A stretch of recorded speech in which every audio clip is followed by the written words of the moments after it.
Bonjour tout le monde. Aujourd'hui, je vais vous parler de la partie exécution d'une collection avec le runner. Sous Postman, on peut exécuter une collection complète. Donc, si vous avez une collection qui contient plusieurs dossiers, plusieurs requêtes, donc vous pouvez exécuter cette collection-là dans un seul coup.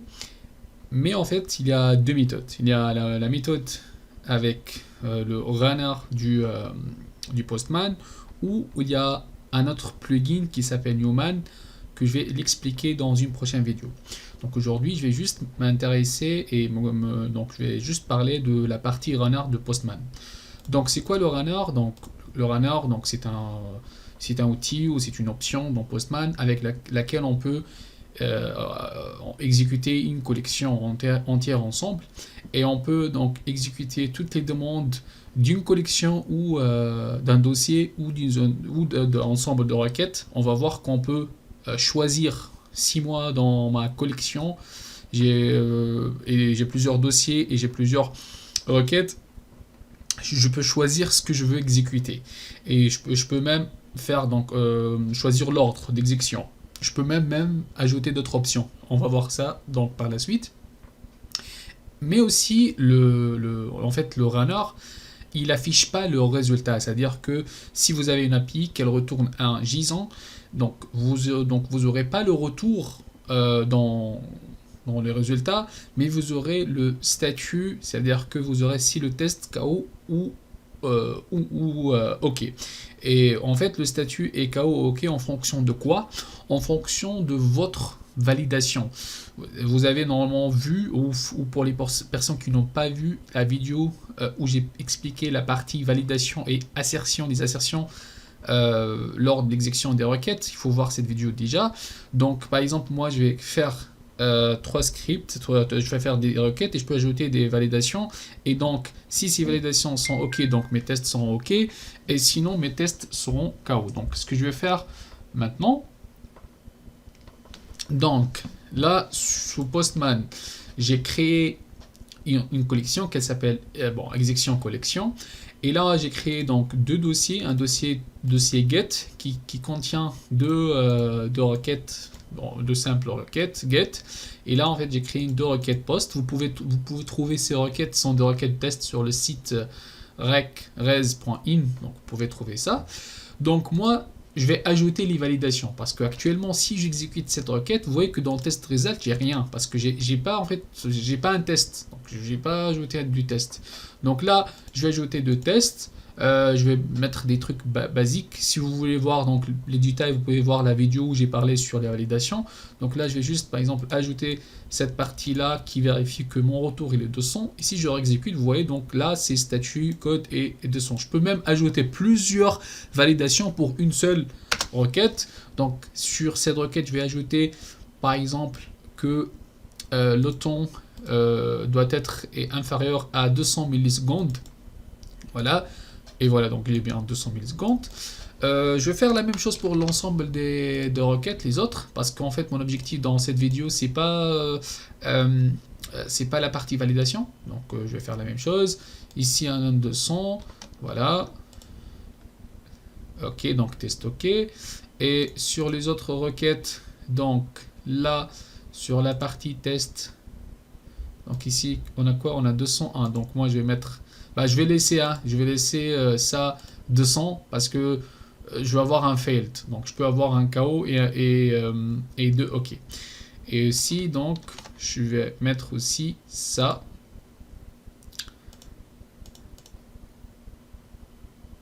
pour dire que j'ai un autre OK, donc c'est la partie test.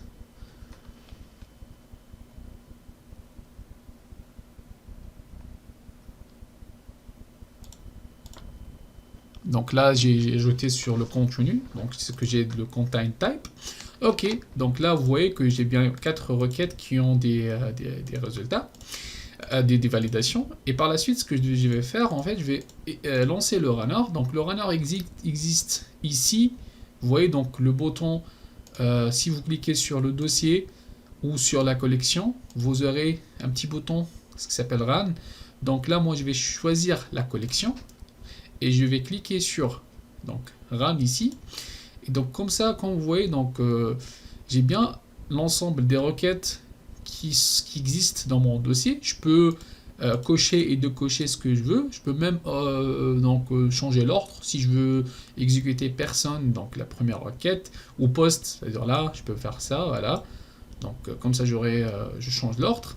Et donc à droite, vous voyez qu'il y a des informations. Donc là, c'est nombre d'itérations. C'est-à-dire que moi, je vais exécuter l'ensemble de requêtes combien de fois. Quand je vais taper 2, ça veut dire que je vais exécuter C4, donc 4 fois 2, c'est 8. Donc je vais exécuter 8, mais donc je vais exécuter l'ensemble des requêtes une fois et après je vais lancer une autre fois.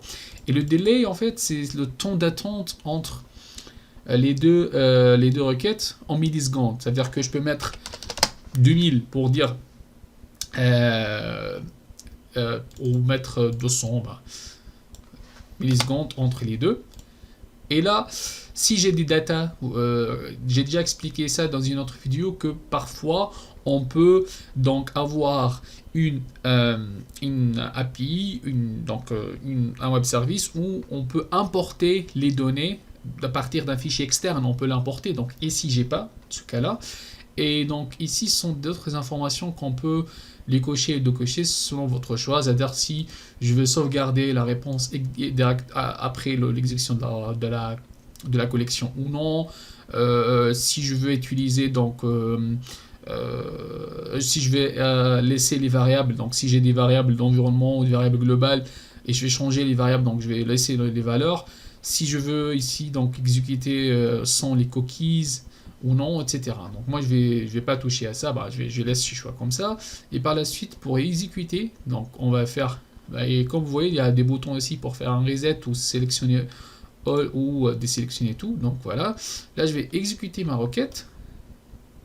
Par contre, il y a une autre chose très importante, c'est que le choix de l'environnement. Donc moi j'ai déjà exécuté, mais là comme vous voyez, je peux choisir l'environnement. Si j'ai pas d'environnement, donc vous voyez, donc je peux exécuter. Sinon, si vous voyez, donc vous avez plusieurs environnements, donc vous devez, avant d'exécuter votre collection, vous devez choisir l'environnement. Donc là, moi, j'ai pas choisi l'environnement.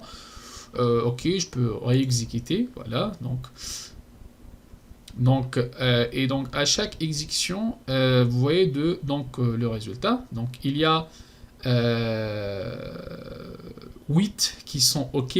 8, pourquoi 8? Parce que moi, si vous vous souvenez, donc il y a la première requête où j'ai mis 2 validations ici. Donc ça, c'est une validation 1 et ça, c'est une validation 2. Et donc, on peut voir donc les détails. Donc pour la poste, donc ici, c'est un chaos, vous voyez. Et ici, on ne voit pas le contenu de résultat, juste on voit le résultat. Voilà, donc on va voir l'API et on va voir donc le nom du dossier et le nom donc mon dossier et le nom de la requête. Là, c'est le statut donc de résultat. Et ici, à droite, vous aurez les informations de la requête, le statut et le temps et le taille de la requête. Donc par la suite, donc sur l'API GET, j'ai 2 OK, un OK pour l'API GET personne et un OK sur Update User. Ça, c'est l'itération 1. Et donc là, j'ai l'itération 2. Donc je peux choisir 1, 2. Si j'aurai plusieurs, donc j'aurai tout ici. Vous voyez, donc c'est très clair. Et si je clique sur, par exemple, Post, j'aurai quoi? Donc j'aurai ici les informations utilisées lors de la exécution de la requête. C'est-à-dire que moi, quand j'ai fait un get user, ma requête était celle-là. Si par exemple j'ai des variables ici, il va t'afficher le contenu de la variable. Donc ça, c'est la partie header de l'envoi. Ça, c'est la partie header de la réponse, mais c'est pas logué. Et le body, c'est pas logué. Donc comme je viens de dire, le retour, vous l'aurez pas ici. Vous aurez que la partie envoi. Et si vous voulez voir le retour, le contenu de le retour, il ne sera pas affiché, mais il sera traité, mais il ne sera pas affiché. Donc là, si par exemple vous avez des scripts, des validations qui dépendent du retour, ça marche, mais vous n'aurez pas l'affichage ici. Et on peut en fait voir l'affichage au niveau de la console, c'est normal. Donc là, vous voyez, donc la console, vous aurez tout. Donc au niveau de la console, vous aurez toutes les informations, ça c'est ce qui est sûr. Donc, ouais, donc le body et tout. Et voilà. Et donc ici, on peut voir un petit tableau ici, un tableau de bord pour voir donc sur l'itération 1 on a combien de OK, combien de KO. Donc là, ce sont de 4 OK et 0 KO.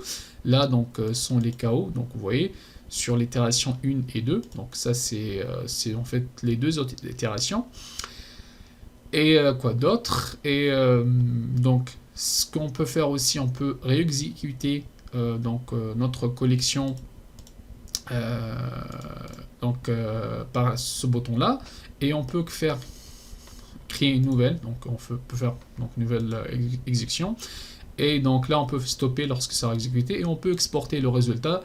Si on veut donc exporter notre résultat, ça sera donc exporté dans un fichier pour l'afficher. Donc c'est très très simple, vraiment c'est très simple et c'est très utile d'avoir donc l'exécution d'une collection avec l'outil Runner. Et le Runner, en fait, vous pouvez l'avoir soit donc au niveau de la collection, ou donc vous pouvez le cliquer ici, donc en bas à droite, vous aurez le run ici, et donc là, vous devez déjà sélectionner votre dossier ou votre collection, parce qu'il n'y a pas un run sur une seule requête qui sera appliqué soit sur un dossier ou sur une collection. Et voilà, donc en gros, c'est ça le run. C'est vraiment très clair et très pratique et très simple.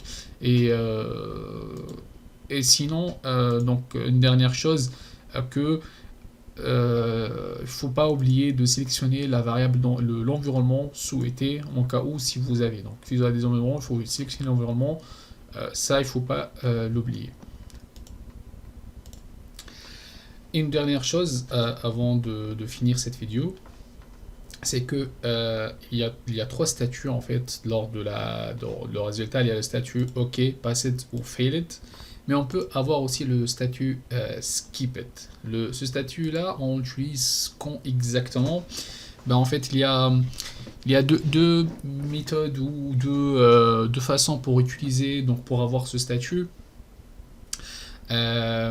Sur la documentation officielle de Postman, déjà sur cette partie, vous aurez la partie où utiliser donc c'est de manipuler le workflow d'exécution des requêtes. Ça veut dire que quand vous exécutez votre collection, les requêtes sont exécutées par ordre. Mais si vous voulez donc au milieu de l'exécution manipuler ce ordre là, donc vous pouvez utiliser la fonction setNextRequest, comme c'est donc indiqué dans cette documentation, en mettant le nom de la requête. Ici par exemple dans ce cas il a mis la requête qui s'appelle get, celle-là. Et pour stopper cette exécution, vous pouvez mettre nul, comme ça donc sera stoppé, et le résultat sera donc skipped, et vous pouvez donc utiliser ça en cas vous voulez changer l'ordre d'exécution. Mais sinon, si par exemple vous voulez faire un skip, ça veut dire que vous voulez faire un traitement dans votre requête, mais vous voulez pas que la requête sera failed, donc vous voulez que ça sera skipped, mais vous voulez pas que ça sera KO. Dans ce cas-là, vous pouvez utiliser donc la fonction prédéfinie PM_test_skip qui existe dans Postman. Donc moi ici j'ai fait un petit exemple, par exemple banal qui n'a pas de sens, mais juste pour vous montrer.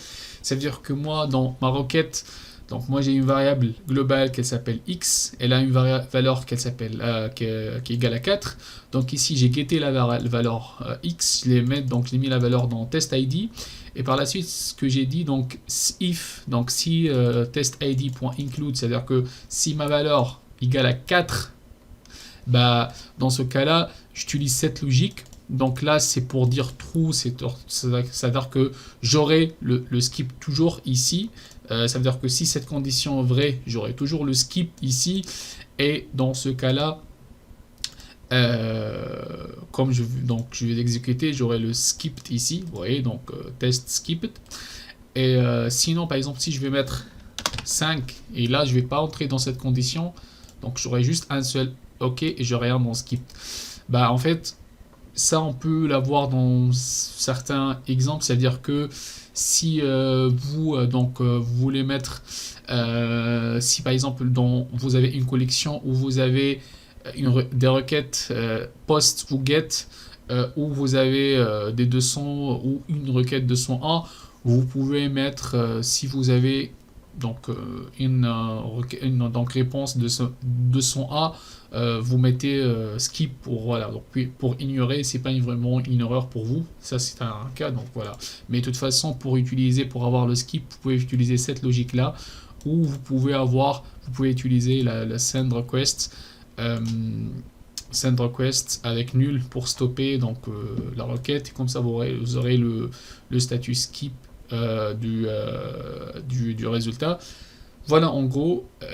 Sinon, une dernière chose, donc la documentation officielle, vous aurez toutes les infos. Là en fait j'ai tout expliqué, mais donc si vous voulez donc avoir plus de détails, et en fait la communauté de Postman, ils mettent toujours leur documentation à jour. Là vous voyez qu'ils mettent donc les dernières interfaces, vous aurez tous les éléments et tout, mais en fait donc voilà, donc moi j'ai tout expliqué ça, vous aurez toutes les informations, blablabla. Et voilà, donc je crois que c'est très clair. Et cette méthode, c'est juste l'utilisation de Ranar, parce que je viens de vous dire, quand j'ai commencé la vidéo, qu'il y a une autre méthode avec un autre plugin qui s'appelle Newman, que je vais l'expliquer dans une prochaine vidéo. Merci pour vous et pour votre attention, et au prochain vidéo.